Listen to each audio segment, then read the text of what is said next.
Sa Talacogon may batang nangarap, sa simpleng tahanan siya'y lumaki. Walang yaman na may pagmamalaki, ngunit pag-asa'y sagana sa kanyang tabi.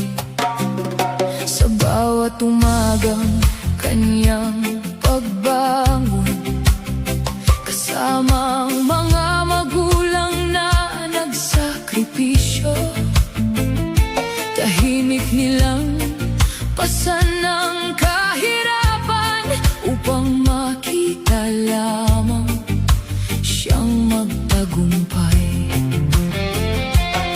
Kahit kapos